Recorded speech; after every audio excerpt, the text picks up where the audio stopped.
Hello and welcome to this first session in our Liverpool Cathedral Lent Course for 2022. For those of you that don't know me, my name is Loudon. I'm Canon Chancellor at Liverpool Cathedral and Director of Social Justice for the Diocese of Liverpool. This year we have chosen to be our key text, the Archbishop of Canterbury's 2022 Lent book, Embracing Justice, written by Isabelle Hamley. Each week, we will explore some of the themes in a chapter of this book. We've invited various people to draw out from a chapter something of the ideas that have been sparked as a result of their reading, and they will share their own experiences as they tell stories about how justice is worked out in their lives and in their work. Each week, our speakers will produce a video just like this that will be shared ahead of the session. We recommend that you read the chapter of the book that is associated with each video and watch the video if you possibly can on YouTube. And hopefully this will spark off some of your own ideas about justice, perhaps create some images that might deepen our collective thinking about the nature of God and inspire ideas about how we might make a bigger difference together in our communities and share more justice in God's world.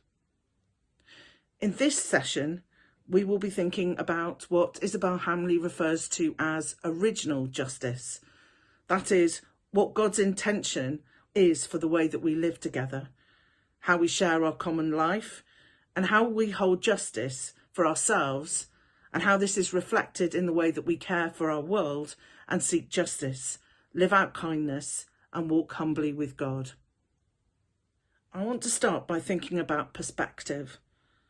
How each of us might look at the same thing from a different angle and see alternative perspectives, and how each of our viewpoints might be shared so that we can piece together a better picture of what we are observing or experiencing. So let's take Liverpool Cathedral as our example. My first view of the cathedral was in 1986 when I arrived in the diocese as a student. I was studying drama, and whilst I thought I was coming to attend Liverpool Poly, I discovered that the course was being taught in Prescott at the CF Mock campus, which is now a housing estate near the roundabouts that head off towards the M57, St Helens and to Huyton. The Liverpool Road turns into the East Prescott Road, and for Canon Neil's benefit, that particular road is numbered the A57. This is a good 9 miles to the cathedral, but as you head down the A57, eventually the cathedral peaks up on the skyline. And then another view. When you stand at the top of Everton Park, you see another view of the cathedral in line with the Metropolitan Cathedral. The two ends of Hope Street seem shorter, and the two cathedrals almost sit side by side. And then another view, if you stand on the 13th floor of the new Spine building in the Knowledge Quarter, you can see the length of Hope Street, and you can see the cathedrals in relation to the other or iconic buildings, such as the Liver building and the Radio City Tower. The cathedral sits in the middle of a woven together city, roads and cars and people and street lamps and buildings making up the geography around it. And then another view, if you head up Canning Street, it towers ahead of you as you approach through the Georgian Quarter. It almost surprises you as you round the bend at Abercrombie Medical Centre and go past Faulkner Square. Then as you drive up Hope Street, another view entirely, and you look back and get a side view from Gambier Terrace and over St James's Garden. And then from L8, from Windsor Street, you see what the people of L8 see, the back end of the Gothic edifice, imposing and dark. And then from Chinatown, the view that Gilbert Scott imagined to be the front entrance, opening its arms down to the river and then gathering people up and down to the city centre below. Each of these views shows a different side of our cathedral, each as important as the other, each speaking of different lives and communities, each separate, but together they make up a complete picture of one building. So it is with justice. My view of justice and how it speaks to me may be very different to yours. And we may have different priorities, and we may want to pursue different aspects of justice. We may have different methodologies and push for different outcomes. The pursuit of justice does not belong to any of us individually. As the people of God, it is not our justice that we seek, it is God's justice. And it is our responsibility to participate in the bringing about of God's justice and play our part in activating this in God's world. If we go about acting as individual heroes, fighting our own causes, and do not take into consideration the collective vision, we can be in danger of acting in our own strength, which, with the best will in the world, is not going to move even a single grain of sand, let alone a mountain. Seeking God's justice is a collective endeavour, one we have to do in solidarity with others and with compassion for God's creation. Isabelle Hamley starts her book with the first story of the world in order to reveal the nature of God, the creation story. She starts with God's blueprint for justice, harmony and stability, all people being made in the image of God. God's intention with that first person made from the earth person, was that they should inhabit this place in complete connection with God.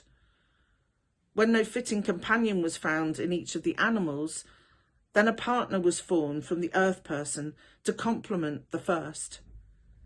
This people partnership existed in a garden of justice and abundance, a place of delight. So, how on earth did it all go wrong? Well, if Genesis 1 started with a general picture, Genesis 2 focuses on a specific couple and a tree that is forbidden from this couple. This is a symbol of the independence of good and evil, existing as a God-given line that was not to be crossed. But cross it they did. And I'm not going to get into too much detail here, because this is where all our perspectives on this story will get bogged down. But I do want to assert is one thing, which is once that line was crossed, the hiding starts. Injustice creeps in. The ethics of reason and debate about relative justice begins. The people start attempting to negotiate justice and argue their defence.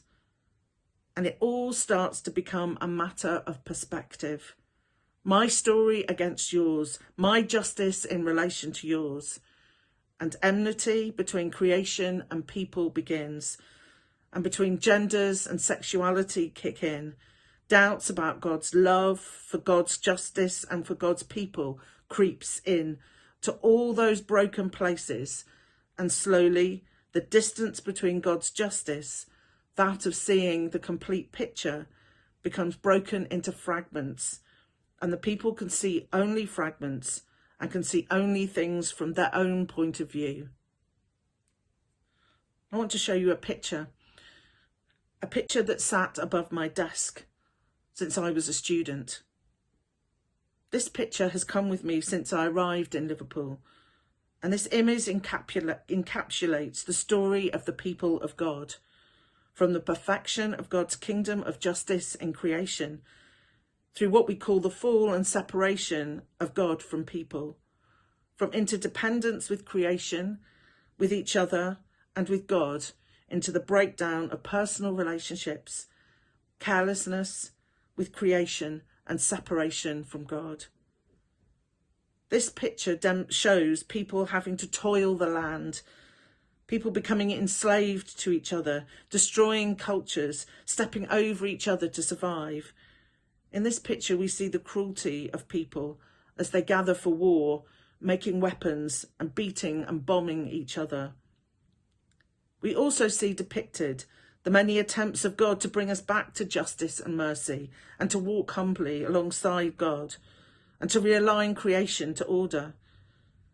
The second chance of Noah is in this picture, the epic journey of exodus and liberation, And that's something that Adi Inca is going to pick up next week.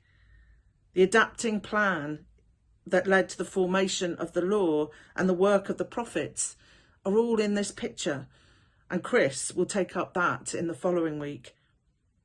In this picture as well is depicted Jesus' intervention in history to restore the image of God through his life, death, resurrection, and his returning to glory, and the ongoing restoration of creation. And Canon Mike and Dean Sue will explore this in the following week. And then there is the image of the participation in this restoration plan by the joining of the Feast of Heaven in Holy Communion, the Eucharist, the contributing to what Hamley describes as the reshaping of imagination. Now, Canon Philip and I will talk about this in our last session together.